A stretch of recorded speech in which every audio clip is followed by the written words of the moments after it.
Remember, the names of people you met, all of your passwords, where you left your keys, and everything else you tend to forget. By Nelson Dellis. Forward by Dr. Sanjay Gupta. For Lee and her birthday. That's so easy to memorize. Forward, Dr. Sanjay Gupta.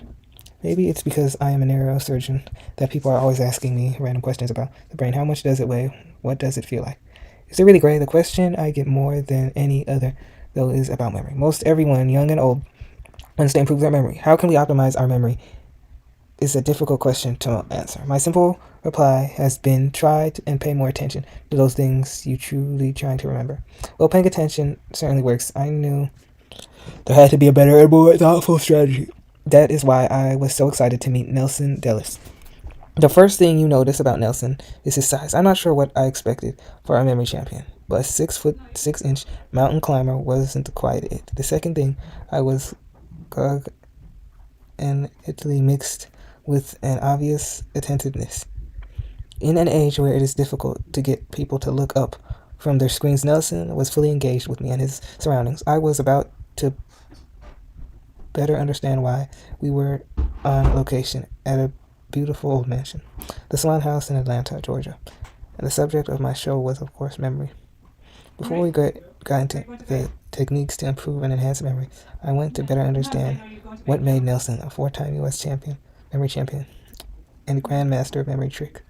Like many people who make changes to their physical or mental health, Nelson was greatly moved to do so by someone close to him. His grandmother suffered from Alzheimer's and eventually passed away from the disease. This lit a fire deep inside him and inspired the tremendous effort he had spent to improve his own memory. It is important to know that Nelson wasn't born with any superpower memory skills. Because of his family history, he may even have an increased risk of diminishing memory. After all, there are more than 5 million people affected by Alzheimer's disease living in the United States, with the number increasing every year. This is no way to overstate the memory capabilities of Nelson Dellis. He has memorized 339 digits in 5 minutes and 217 names in 15 minutes. I went to middle school and studied neuroscience, but I could barely remember the names of 5 people at a cocktail party. Nelson is a memory athlete and a remarkable teacher. It was time to see if any of it could rub off on me. We settled on learning 10 U.S. presidents, specifically the 25th to 24th president, because hey, why not? The Swan home, Nelson told me, was a fantastic location to create a memory palace, with its old charm, nooks and crannies, trinkets, and the like. Nelson explained one could store a lot of information in a place like this. It is an ideal memory palace. He walked around the room, staring with me, imagining opening the window door to our left and seeing a Mount McKinley in the distance, the Arctic snowy air blasting into this room. As soon as I envisioned this, I knew I would never forget it. Not only could I see the mountain range, but I could feel the cold air on my skin, which I could still feel as I write this. Constant reminder that William McKinley was the 25th president of the United States. Just to the left of that window door was a small bar with a large teddy bear standing there, sipping a drink. Teddy Roosevelt, of course, a large giraffe floating on the globe representing our 27th president, William Howard Taft, and a bright yellow tennis ball with the name Wilson on it for Woodrow Wilson smashing through the grandfather clock in the back corner of the room.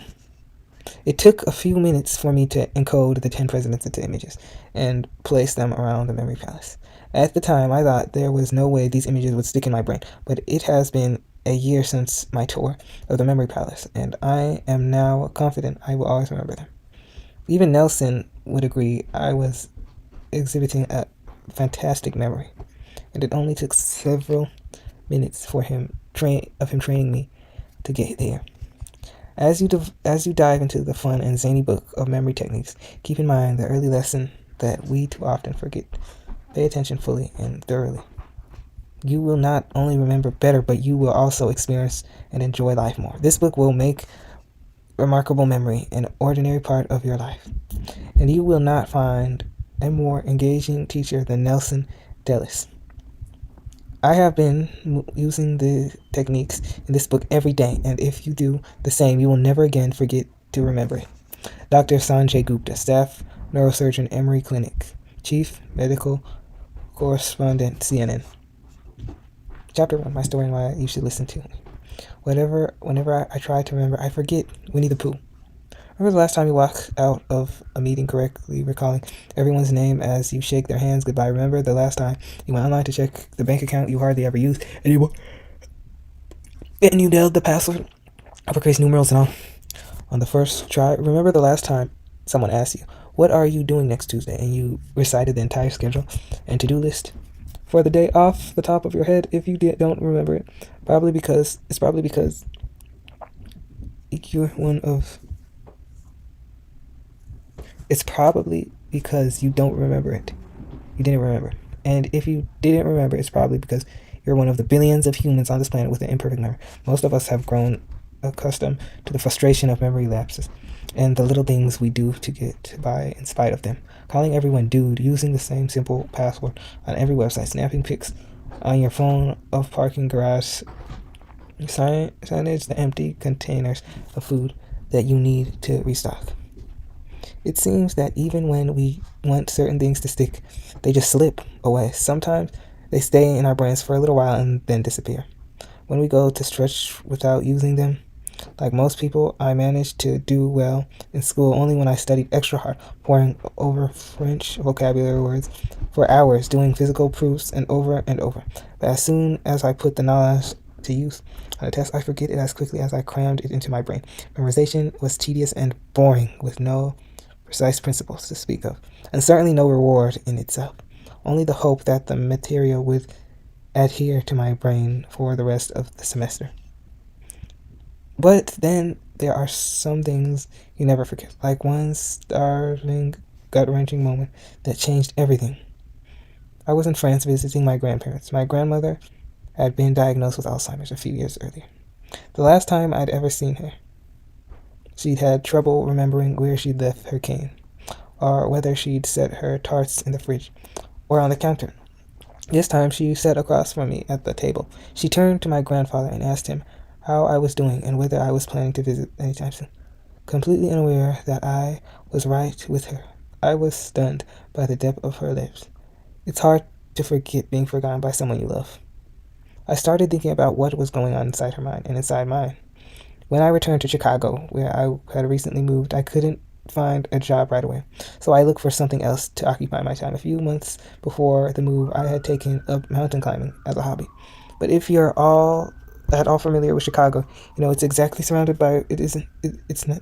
surrounded by rugged highlands. So instead of climbing, I started looking for ascents of the mental kind, little ways in which I could improve myself, not just by adding to my skill set, but by actually boosting my mind work.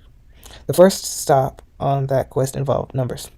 I had studied math and computer science, and I thought that being able to calculate in my head would make me a little sharper in my field.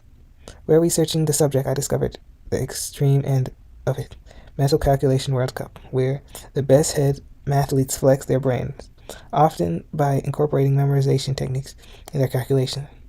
I wasn't particularly interested in the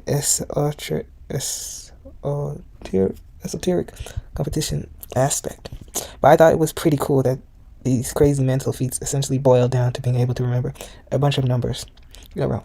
As much as numbers fascinated me, the life-encompassing possibility of memory, what it would mean to improve mine, as well as what it would mean to lose it. My grandmother had fascinated me so much more, so I did what was perhaps for reasons not unlike mine have done. I picked up a self-help book promising unlimited mental capacity and laser-sharp concentration.